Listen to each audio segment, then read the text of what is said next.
बहुत समय पहले हिमालय के घने जंगलों में एक शांत, खूबसूरत घाटी थी। इस घाटी में हर तरह के जानवर रहते थे। सर्दियों का समय था और ठंडी हवाएं जंगल को पूरी तरह जकड़ चुकी थी। पेड़ों पर बर्फ जम चुकी थी और पानी के स्रोत भी जमने लगे थे। इस कठोर ठंड के कारण सभी जानवर अपने अपने ठिकानों में छिप गए थे। लेकिन इस घाटी में एक शेरनी रहती थी, जो अपनी क्रूरता और गुस्से के लिए मशहूर थी। उसकी दहाड़ से ही जंगल के सभी जानवर कांप जाते थे। उसे दुष्ट शेरनी के नाम से जाना जाता था। वह जंगल के बाकी जानवरों के प्रति निर्दयी थी और किसी को भी बख्शती नहीं थी। सर्दियों के दौरान खाना ढूंढना बेहद कठिन हो गया था। शेरनी भूखी थी और अपने शिकार की तलाश में इधर-उधर भटक रही थी।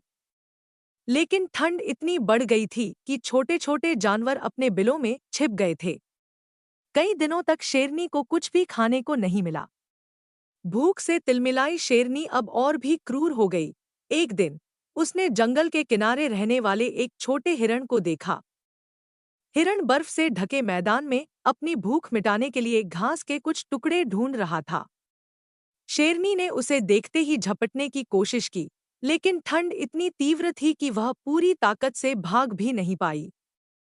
हिरण उसकी पकड़ से बचकर जंगल के अंदर भाग गया।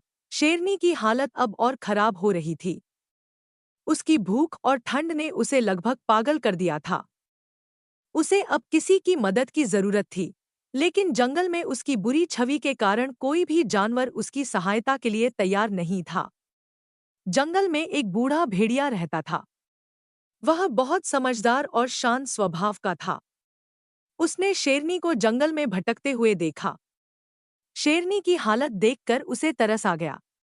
वह जानता था कि शेरनी ने हमेशा जंगल के जानवरों को परेशान किया है, लेकिन उसने सोचा कि संकट के समय किसी की मदद करना जरूरी है। भेड़िया शेरनी के पास गया और बोला, हे शेरनी, तुम्हारी हालत बहुत खराब लग रही है। क्या तुम मेरी मदद स्वीकार करोगी? शेरनी, जो भूख और ठंड से बेहाल थी, बोली, मैं तुम्हारी मदद क्यों लूं? तुम जैसे कमजोर जानवर मेरी मदद क्या करेंगे? भेड़िया मुस्कुराया और शांत स्वर में बोला, मुझे पता है कि तुम मुझ पर भरोसा नहीं करती, लेकिन इस ठंड में हम सभी को एक दूसरे का सहारा चाहिए। अगर तुम चाहो तो मैं तुम्हारे लिए कुछ खाना और गर्म जगह का इंतजाम कर सकता हूँ। शेरनी ने भेड़िया की बातों पर यकीन तो नहीं किया, लेकिन उसकी हालत इतनी खराब थी कि उसने मदद लेने का फैसला किया। भेड़िया शेरनी को अपने गुफानुमा ठिकाने पर ले गया। उसने शेरनी को कुछ बचा हुआ मांस खाने को दिया और गुफा के अंदर आग जलाकर उसे गर्मी का एहसास कराया। शेरनी ने इतने दिनों बाद पेट भरकर खाना खाया और आराम किया। शेरनी ने पहली बार महसूस किया कि किसी की मदद करना या मदद लेना कितना जरूरी होता है। उसने भेड़िया से कहा, तुमने मेरी मदद की, जबकि मैंने हमेशा जंगल के जानवरों को सताया।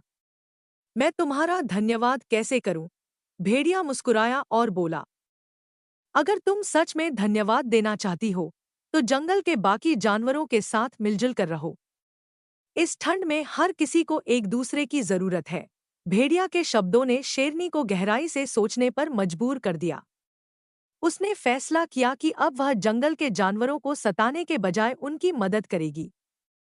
अगले ही दिन उसने भेड़िया के साथ मिलकर जंगल के अन्य जानवरों के लिए खाना जुटाना शुरू किया।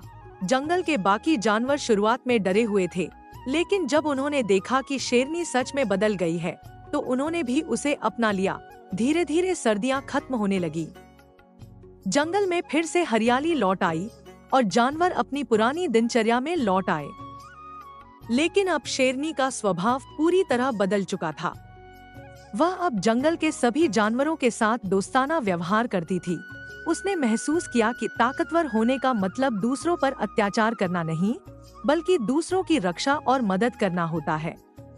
इस बदलाव के बाद शेरनी को दयालु शेरनी के नाम से जाना जाने लगा।